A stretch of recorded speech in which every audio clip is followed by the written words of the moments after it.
ہمارا ملک جھوٹے پیروں سے بھرا پڑا ہے، جھوٹے عاملوں سے بھرا پڑا ہے، اعتقاد ہے کوئی نہ، اللہ کی پہچان کوئی نہیں، جو کوئی شعبدہ دکھا دے اس کو اونچی سرکار مان لیتے ہیں۔ تو عاملوں کے بھی جائیدادیں بن گئے، میں کتنے عاملوں کو جانتا ہوں، پھوٹی کوڑی نہیں تھی، کروڑوں پتی بنے بیٹھے۔ تو اللہ تعالیٰ نے اس امت کو ایک روزہ دیا، ایک قیام اللیل دیا اور عید کی نماز دی۔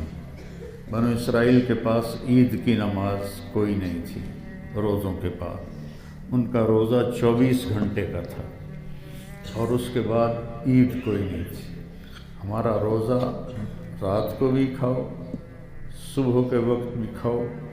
میں قربان جاؤں، اللہ کے نبی نے فرمایا کہ سحری کھانے والوں پر اللہ اور اللہ کے فرشتے رحمت کرتے ہیں، اللہ رحمت کرتا ہے، فرشتے دعا کرتے ہیں، حالانکہ ہم تو کھا رہے ہیں۔ تو ایک دفعہ حضرت علی فرماتے ہیں کہ اللہ کے نبی سحری کھا رہے تھے اور حضرت علی، مقداد ابن اسود اور عربہ اور کعب بن عجرہ یہ آپ کے ساتھ بیٹھ کے کھا رہے تھے، بکرے کی سری پکی ہوئی تھی۔ تو بلال رضی اللہ تعالیٰ عنہ آئے، کہنے لگے یا رسول اللہ صبح ہو گئی ہے، آپ کھانا چھوڑ دیں، میں اذان دینے جا رہا ہوں۔ تو یہ کہہ کر وہ باہر نکل گئے، آپ کھاتے رہے۔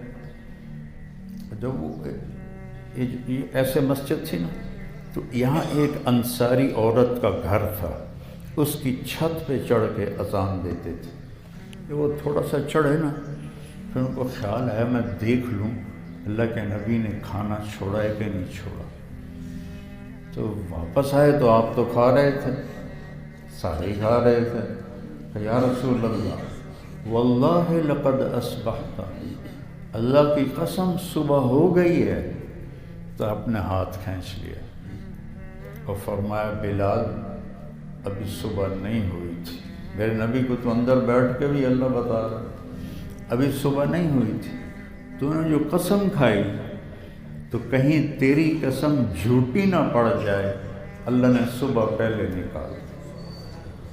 کیا لوگ تھے، کیا لوگ تھے، سبحان اللہ۔ آپ نے فرمایا جب میں جنت میں جاؤں گا تو میری سواری کی لگام بلال کے ہاتھ میں ہوگی جو میرے آگے آگے چلے گا۔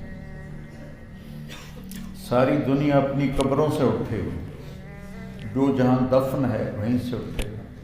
حضرت بلال کی قبر مبارک دمشق میں ہے، شام، لیکن آپ نے فرمایا کہ قیامت کے دن سب سے پہلے میں اٹھوں گا، میرے دائیں طرف سے ابو بکر اٹھیں گے، میرے بائیں طرف سے عمر اٹھیں گے اور بلال میرے قدموں سے اٹھائے جائیں اور نکلتے ہی اذان دیں گے، سبحان اللہ۔ اور جب میں ساری دنیا پیدل چلے گی میدان معشر، اور بلال اور میں ایک سرخ اونٹنی پہ ہوں گا اور میرے آگے بلال بھی ایک اونٹنی پہ سوار ہو کر میدان معشر میں پہنچے گا، اور جب وہ وہاں پہنچے گا تو اونٹنی پر کھڑے ہو کر وہ پھر اذان دیں گے۔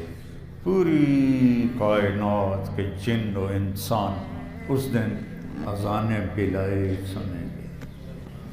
رہ گئی رسم اذان، روح بلالی نہ رہی، فلسفہ رہ گیا، تلقین غزالی نہ رہی۔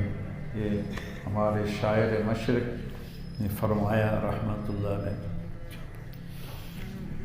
تو حضرت علی نے فرمایا اگر بلال قسم نہ کھاتے تو جب تک میرے نبی کھاتے رہتے اللہ نے صبح کو روک کے رکھنا تھا، جب آپ فارغ ہوتے پھر صبح ہوتی۔